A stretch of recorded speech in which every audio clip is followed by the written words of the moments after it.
Hey everyone. It's been a while since we talked this way, but I've been talking to most of you along the way. I mean, it's been a crazy week, and it has been a crazy week. Wall Street has rallied the troops.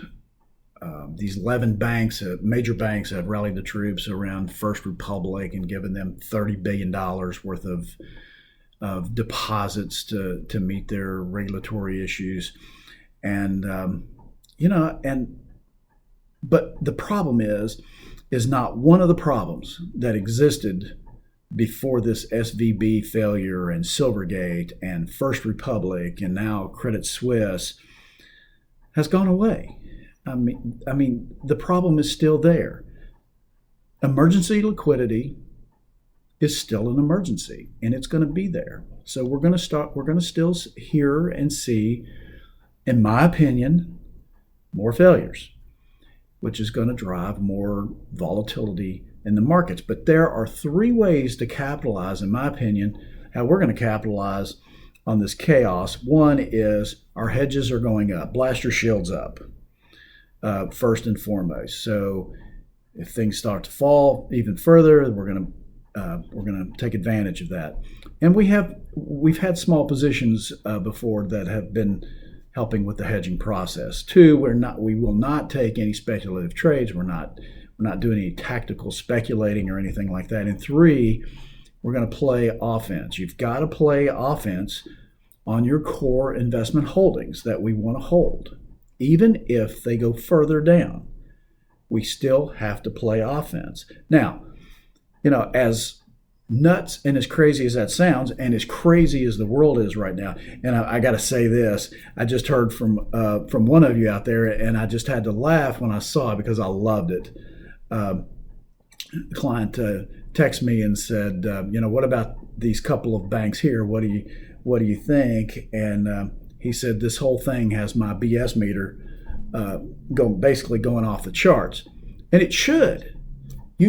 Your meter should be pegged at this point on what you're hearing in the media and what you see going on out there.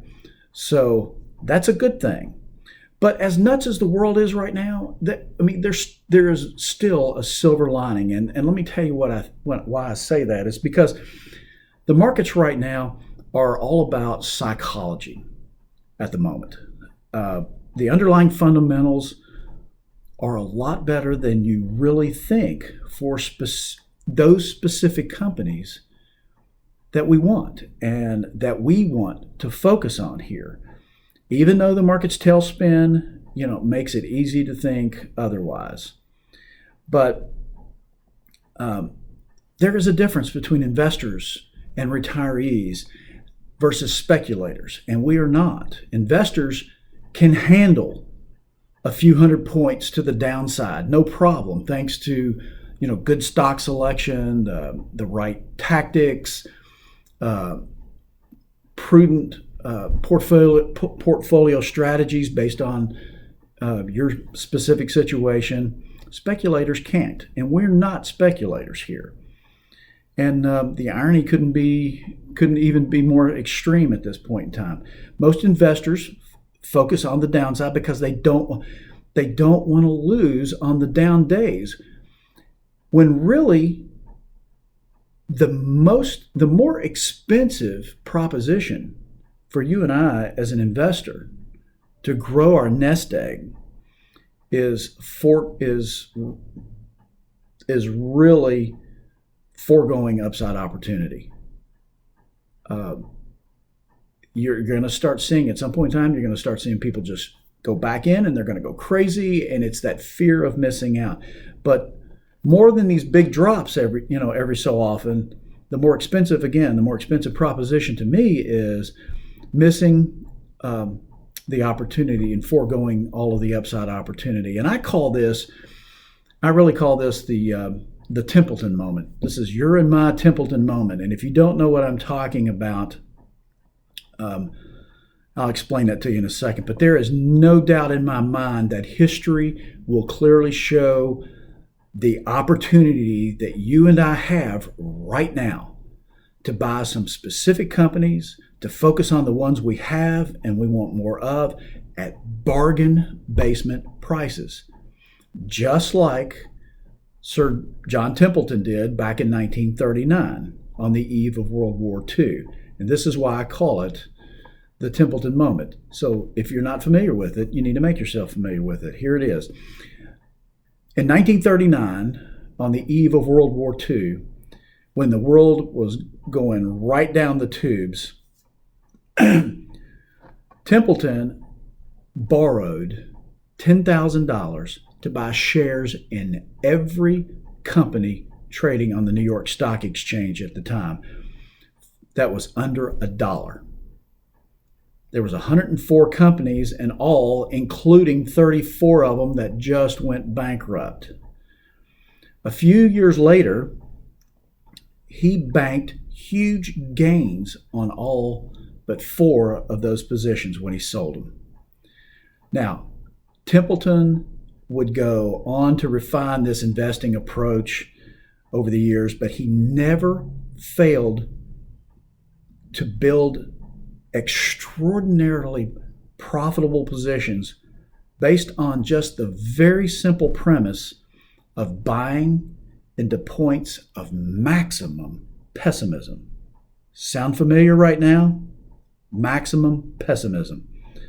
And he was so successful that every $10,000 that anyone invested with him back in 1954 was worth more than $2 million in 1992 when he sold the Templeton Growth Fund. That's our Templeton moment. Templeton knew, like we do right now, that you have to buy low, sell high, and it works every time. And that's why he took the opportunity to go on the offense. Remember I said earlier, one of the 3 ways we're going to go on the offense on those core investment positions. He never missed the opportunity to go on the offense, even in the face of overwhelmingly market sentiment, and even if there was still more selling to come and some to head. And I think that's where we are. Folks, this is our at Wealth Management of Kentucky, this point in time in our life, this is our Templeton moment. And like I said, I've been hearing from all of you, and we're doing all we can. There's always a path forward. And that doesn't mean we're just going to haphazardly go out here and start buying a lot of companies at this point in time. We're still going to hedge. We're still going to be prudent. But we're going to take advantage of those ones that of those companies that we want to focus on going forward, because I think it's going to prove to be our Templeton moment. Hey, listen, thanks for everything you do. I never want to miss an opportunity to tell you how much I appreciate you. And if you have any concerns, any questions, please do not hesitate to call me, because I am here for you. All right, remember, there's always a pathway forward. Go out and make this St. Patty's Day a wonderful day. Go watch some basketball and have a great weekend.